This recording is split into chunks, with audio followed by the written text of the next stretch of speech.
Welcome to everybody's favorite show, Oprah! Hi, I'm Oprah Winfrey, as most of you know, and today's episode is going to consist of me asking Mr. Ozone, the expert on ozone gas, so a couple of questions. Can we have a round of applause for Mr. Ozone, please?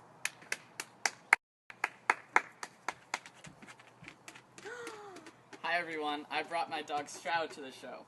Oh, I get it. Your dog's name is Strato because ozone's in the stratosphere. Yep. Thank you for having me, Oprah. I have a public service announcement for all you Earth destroyers out there. Everyone, listen very close. Oh boy, how can this be? Well, there are two types of ozone in our atmosphere, good ozone and bad ozone. Very interesting. I was not made aware of that. I thought all ozone was the same.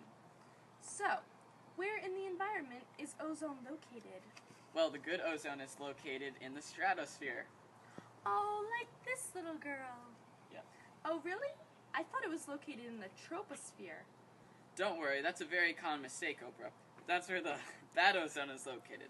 Bad ozone is created by humans from pollution, cars, and factories, just like that.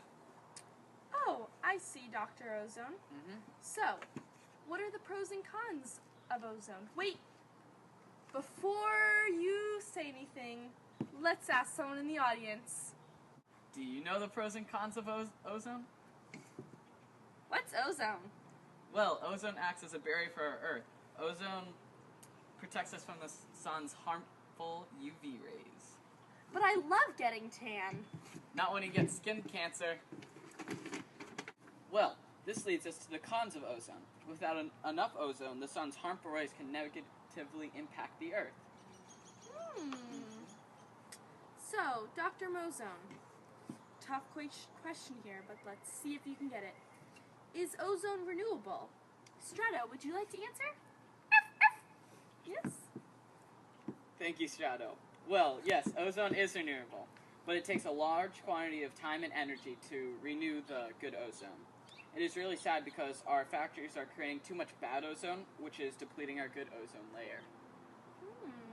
Interesting. So, Dr. Ozone, are there any health effects of ozone? Because recently, I had this thing on my back, and I could have sworn it was from ozone.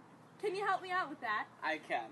Sadly, yes, if too much bad ozone is in our layer, then it will destroy the good ozone, and that on your back is probably skin cancer, which you should check out. Uh-oh. Yep, that's not good. It's too hot today. Good, you've an umbrella. You know umbrella not only saves us from rain, it also saves us from sun rays. But do you know there is bigger umbrella made by nature in the sky? In Earth's atmosphere, there is a layer in stratosphere. It is called ozone layer. It is about 15 kilometers above the Earth's surface. This is umbrella of the Earth. It protects our Earth from ultraviolet rays. Sun sends many kinds of rays towards all planets. Out of those ultraviolet rays are very dangerous for plants and humans. Ultraviolet rays are also called UV rays. Ozone layer umbrella absorbs these rays and protects the Earth. This ozone layer umbrella does not allow ultraviolet rays to come to Earth and harm us. Do you know the harm of ultraviolet rays? These can cause skin cancer, eye cataract, sunburns, and less plants. Do you know we humans are destroying this umbrella?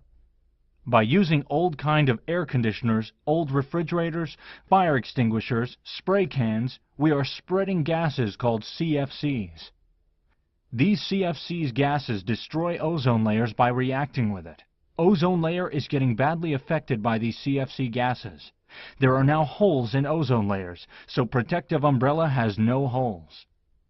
So if there are holes in umbrella, UV rays would directly hit the Earth, so we humans would have less plants, more diseases.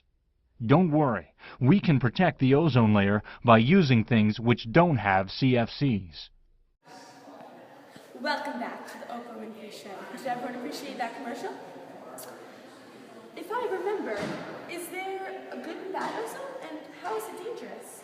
Well, for every one bad ozone created, 100,000 good ozones are destroyed, and this is bad because now our ozone layer is getting depleted, and now the sun's harsh UV rays are going to come down and affect all the growth of plants and phytoplankton in our ecosystem, and with that, phytoplankton is like the base food for like fish, and then further on, so it's going to mess up the whole cycle. And then plants are going to be gone, so that affects us too, because now the whole ecosystem is going to be destroyed. Would you look at that? Well, that's pretty much terrible. It really is. So, let me just think. Is there anything else I'd like to ask you before we end the show today? You know, I'm very curious. Where is your dog Strato? In the stratosphere. Oh, would you look at that? Okay, well, I think that may be all for today. I just wanted to thank Mr. Ozone here. Can we have a round of applause? Thank you. Thank you very much. And thank you for having me, Oprah Winfrey. I'm surprised I didn't cry. Usually that's happens on the Oprah Winfrey show. I'm very excited and